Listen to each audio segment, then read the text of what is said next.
사울의 집과 다윗의 집 사이에 전쟁이 오래매 사울의 집은 점점 약해져 가고 다윗의 집은 점점 강해져 가니라 그랬어요. 그래서 이제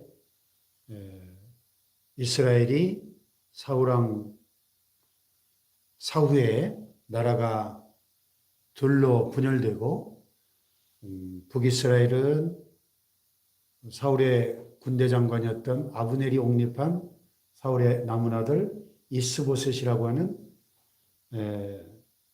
꼭두각시 왕을 내세워서 아브넬이 권력을 휘두르고 남쪽 유다 한 지파만 다윗을 왕으로 그렇게 모시고 있는 그런 형국이었죠. 자, 그런데 객관적으로 놓고 볼 때는 11대 1이에요. 11대 1. 어디가 세력이 큽니까? 사울 집안이 세력이 훨씬 크죠. 직전 왕이고 아직도 사울을 추종했던 많은 이스라엘 11지파의 백성들의 마음이 어쨌든 그 사울의 집안에 더 이렇게 쏠려 있는 그런 판국이니까. 그런데 이제 사울의 집안은 하나님이 버린 집안이고 하나님의 심판이 차츰차츰 단계적으로 시행되던 집안이니까 시간이 흘러갈수록 다윗은 하나님이 기뻐하시는 하나님이 함께 하시는 사람이고 그러니까 다윗의 집안은 점점 강화해져 가고 사울의 집안은 점점 약화해져 갈 수밖에 없었다는 거죠. 그래서 다윗의 집은 점점 흥왕하여 번성해 가고 있었던 반면에 사울의 집안에는 자중질환이 일어나죠. 이스보셋과 아브넬 사이에 감정 대립이 생기고 관계가 깨어지고 그래서 아브넬이 마음이 이스보셋에서 돌아서 가지고 다윗 밑으로 들어가려고 다윗을 찾아가서 화친을 청하고 다윗과 미략을 맺습니다. 내가 이스라엘 11지파를 통째로 당신께 드리겠습니다. 그래서 아브넬이 다윗을 만나고 다시 돌아가는데 다윗의 군사령관 요압이 전쟁터에 나갔다가 승리하고 돌아와서 아브넬이 다윗을 만나고 돌아갔다는 소식을 듣게 됩니다. 그러니까 다윗에게 요압 장군이 이 요압이 군사령관으로서 굉장히 그 권력의 실세였던 것 같아요. 왕 앞에서 그런 말을 쉽게 하지 못할 텐데 일반적인 경우에 다윗에게 어찌 아브넬을 살려보냈습니까? 저 원수의 우두머리를 왜 살려보냈습니까? 저가 지금 우리에게 화친하러 온 거겠습니까? 우리를 염탐하러 온 것이지 하면서 다윗에게 돌직구를 날리죠. 그리고는 다윗의 허락도 없이 전령들을 보내서 좀 돌아가고 있는 아브넬을 다시 불러들여 가지고 무슨 할 말이 있는 것처럼 조용한 데로 들어가서 칼로 아브넬을 배를 찔러 죽입니다. 아브넬이 죽었을 때 다윗이 요압을 크게 책망하면서 아브넬의 죽음을 애도하고 진심으로 그 하루 금식하면서 이스라엘 백성들과 함께 크게 슬퍼합니다.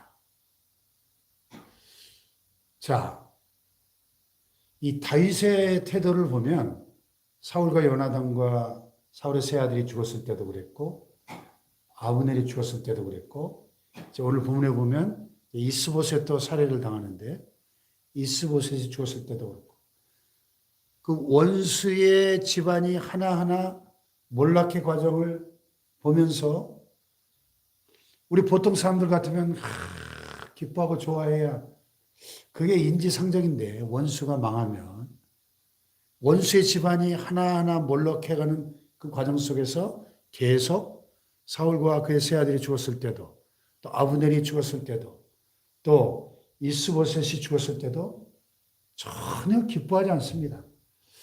저는 이 말씀을 가만히 묵상하면서 도대체 다윗이라는 인물이 어떤 사람이기에 그런 반응을 나타낼 수 있었을까? 왜 원수의 죽음을 전혀 기뻐하지 않았을까? 한번 이렇게 깊이 한번 묵상을 해봤어요. 그러면서 깨달아지는 것이, 다윗은 하나님의 마음을 가지고 있었구나. 하나님의 마음. 하나님의 마음. 여러분, 우리 타락한 본성을 가지고 있는 대부분의 인간들의 마음과 우리 하나님의 마음이 같을까요? 다를까요? 다르죠. 하나님의 마음은 달라요. 다윗이 하나님께서 보실 때 내 마음에 합한 사람이라 그랬지 않습니까? 내 마음에 합한 사람이다. 그 얘기는 뭐죠? 우리가 어떤 사람을 볼 때, 참 내 마음에 쏙 든다. 내 마음에 잘 맞는다. 마음이 통하는 거죠. 다윗의 마음이 하나님의 마음과 통한다는 거예요. 다윗이 하나님의 마음을 가지고 있었다는 이야기입니다. 하나님의 마음을 가지고 있었기 때문에 사울과 세 아들의 죽음 앞에서도, 그의 군사령관이었던 아브넬의 죽음 앞에서도, 또 꼭두각시 왕 이스보셋의 죽음 앞에서도 조금도 기뻐하지 않은 거예요. 오히려 슬퍼했던 겁니다. 여러분, 하나님은 악인이 자기의 죄 때문에 멸망하고 악인이 자기 죄값으로 죽는 것을 기뻐한다 그랬어요? 기뻐하지 않는다 그랬어요? 에스겔서에 보면. 악인이 자기의 죄값으로 멸망할지라도 내가 어찌 악인의 죽음을 기뻐하겠느냐? 하나님이 그랬거든요. 저런 김정은 같이 못된 인간이 자기 죄값으로 죽는다 할지라도 하나님은 그 악인의 죽음을 기뻐하는 분이 아니에요. 우리는 기뻐하겠죠, 환호하고. 히틀러 같은 살인마가 권총으로 자살하고 죽었는데 그런 악인이 죽어도 그 악인의 죽음을 하나님이 기뻐하시는 그런 분이 아니라는 것입니다. 이게 하나님의 마음이라는 걸 우리가 알아야 돼요. 예. 왜 다윗이 그런 특별한 반응을 나타내는가? 그는 하나님의 마음을 알았고 하나님의 마음을 가지고 있었던 사람이기 때문입니다. 그래서 다윗이 하나님께 높이 들림받아 쓰임받을 수 있었던 겁니다. 할렐루야. 그런데 하나님의 마음을 가지고 이런 사울의 집안의 몰락에 대해서 진심으로 슬퍼하니까 사울을 추종하던 이스라엘 11지파가, 이스라엘 모든 백성들이 이 다윗의 그 위대함을, 그 통합의 리더십 앞에, 그 모든 백성을 품는 그 포용력 앞에 감화를 받는 거예요. 감화를. 할렐루야. 만약에 사울과 세 아들이 죽었을 때, 또 군사령관 아브넬이 죽었을 때 다윗이 막 기뻐 춤추고 좋아했더라면 사울을 추종했던 이스라엘 백성들은 다 돌아설 거 아닙니까? 원수가 될 거 아닙니까? 그런데 다윗이 이렇게 하나님의 마음을 가지고 사울 집안의 몰락을 슬퍼하는 반응을 나타내니까 이스라엘 백성들이 다 다윗을 따르는 거예요. 이게 진정한 지도자의 자질이죠. 12지파를 다 끌어안고 포용할 수 있는 이런 포용력, 이 넓은 마음, 이 진정한 이스라엘의 왕으로서의 자질이 다윗에게 있었던 겁니다. 오늘 저와 여러분에게 이런 넓은 마음, 하나님의 마음, 진정한 지도자의 마음, 아버지의 마음이 있기를 주님의 이름으로 축복합니다. 할렐루야. 가끔 이렇게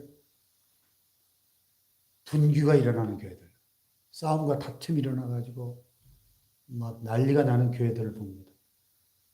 그런데 결국에 해답은 뭐냐면 목회자나 성도들이나 교회 지도자들의 마음속에 이 하나님의 마음이 없는 거예요. 하나님의 마음. 다 저마다 하나님을 위한다고 하는데 보면 진짜 하나님의 마음을 가진 사람들이 없기 때문에 싸움이 일어나는 거예요. 모두가 하나님의 마음을 갖고 있어봐야 어떻게 싸움이 일어납니까? 아버지의 마음. 예? 아버지의 마음만 갖고 있으면 문제는 간단해요. 근데 다 저마다 자기가 옳다고 서로 막이라 그러면서 싸워요. 서로 막이라 그러면서. 아버지의 마음이 없기 때문에. 아버지의 마음만 가지고 있으면 다 해결됩니다. 다 해결돼요.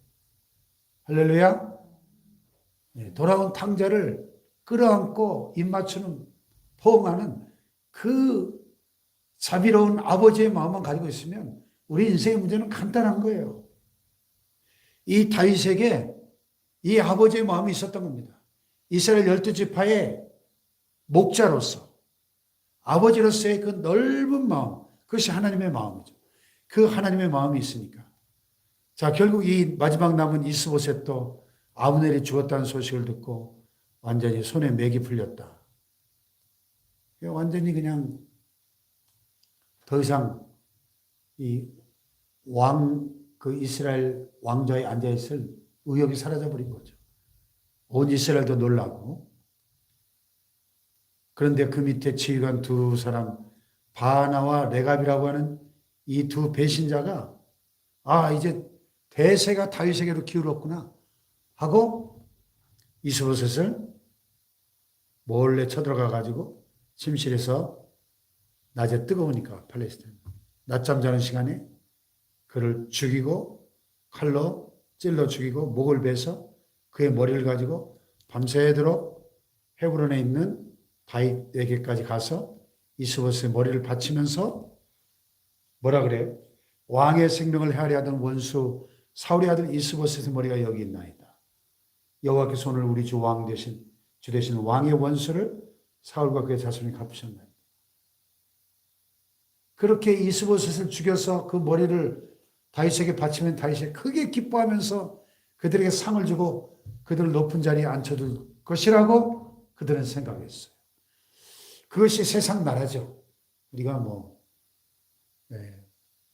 옛날 영화나 드라마를 보면 이런 일들이 원수를 죽여서 그 시체를 가져가면 크게 기뻐하고 상 주잖아요.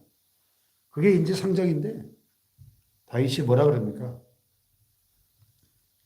내 생명을 여러 환난 가운데서 건지신 여호와께서 살아계심을 두고 맹세하노니 전에 사람이 내게 알기를 보라 사울이 죽었다며 그가 좋은 소식을 전한 줄로 생각하셔도 내가 그를 잡아 시글락에서 죽여서 그 소식을 전한 가품으로 삼았거든.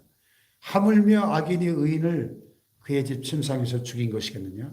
그런즉 내가 악인의 피 흘린 죄를 너희에게 갚아서 너희를 이 땅에서 없이 하지 아니하겠느냐? 그러면서 그들을 처단합니다. 자, 배신자의 악행에 대해서 공의로운 판단을 내린 거죠. 배신자들 아니에요. 자기들의 주권을 대세가 기울었다고 죽여가지고 그 다윗에게 가져온 이런 배신자들은 용서하지 않는 거예요.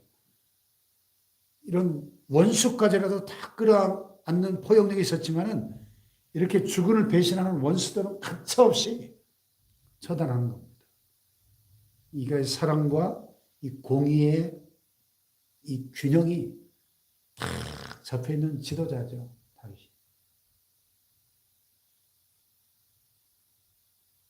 그래서 이제 내일 부분에 보면 온 이스라엘이 드디어 우리의 진정한 왕은 다윗밖에 없다. 다윗 밑으로 들어가서 무릎을 꿇는 겁니다. 할렐루야. 오늘 우리에게 이런 다윗이 가졌던 하나님의 마음, 아버지의 마음이 있기를 주님의 이름으로 축복합니다. 기도하십시다. 그렇습니다. 하나님, 우리에게 하나님의 마음이 필요합니다. 아버지의 마음이 필요합니다. 하나님, 다윗이 가졌던 그 하나님의 마음, 모든 백성들을 포용하고 품는 그 넓은 마음, 지도자의 마음 허락하여 주옵소서. 그래서 우리를 보실 때 하나님께서 내 마음에 합한 사람이라 말씀하실 수 있도록 우리에게 하나님의 마음을 주시옵소서. 우리 주여 삼창을 기도합니다. 주여, 주여, 주여. 하나님 감사합니다. 다윗이 어떻게 하나님의 마음에 합한 사람이 될 수 있었는가, 그 비밀을 우리가 깨닫게 됩니다. 다윗이 하나님의 마음을 가진